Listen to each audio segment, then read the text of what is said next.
పెద్ద నోట్ల రద్దు తదనంతర పరిణామాలపై రాజ్యసభలో విపక్షాల ఆందోళన కొనసాగుతూనే ఉంది. ప్రధాని సభకు రావాలంటూ విపక్ష సభ్యులు చేసిన నినాదాలతో రాజ్యసభ మారుమోగింది. సభ ప్రారంభం కాగానే పెద్ద నోట్ల రద్దుపై చర్చలో ప్రధాని పాల్గొనాలని మాయావతి డిమాండ్ చేశారు.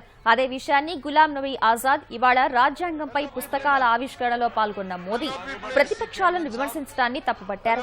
నల్లధనానికి విపక్షాలు అనుకూలమని ప్రధాని ఎలా ఆరోపిస్తారని ప్రశ్నించిన ఆజాద్ మోదీ విపక్షాలను అవమానించారని, క్షమాపణలు చెప్పాల్సిందేనని డిమాండ్ చేశారు.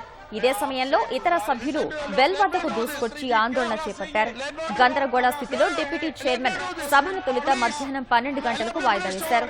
తిరిగి సమావేశమైన పరిస్థితిలో మార్పు రాకపోవడంతో మళ్లీ మధ్యాహ్నం 2 గంటల 30 నిమిషాల వరకు సభ వాయిదా పడింది.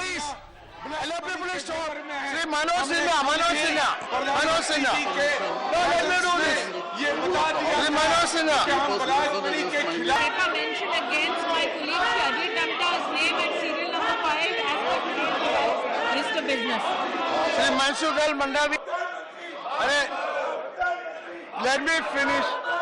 Let me do this. Mr. Ali Khan.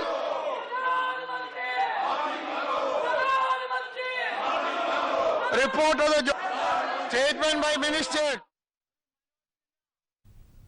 అటు లోక్ సభలోనూ అదే పరిస్థితి ఏర్పడింది. విపక్షాలను ప్రధాని అవమానించారంటూ సభ్యులు ఆందోళన చేపట్టారు. నల్లధనానికి విపక్షాలు అనుకూలంగా ఉన్నాయని ప్రధాని ఆరోపించారని వాదించిన కాంగ్రెస్ సభ్యులు అందుకు క్షమాపణలు చెప్పాలని డిమాండ్ చేశారు. గందరగోళం మధ్య స్పీకర్ సుమిత్రా మహాజన్ తొలుత మధ్యాహ్నం 12 గంటల వరకు వాయిదా వేశారు. మళ్లీ ప్రారంభమైనప్పటికీ విపక్షాలు శాంతించలేదు. గందరగోళం మధ్య కాసేపు కొనసాగిన సభ చివరకు సోమవారానికి వాయిదా పడింది.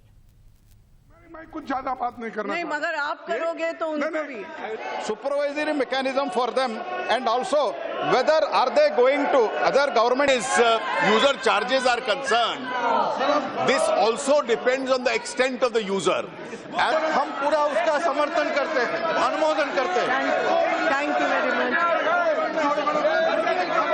Now the House stands adjourned to meet on Monday, the 20th November 2016 at 11 a.m.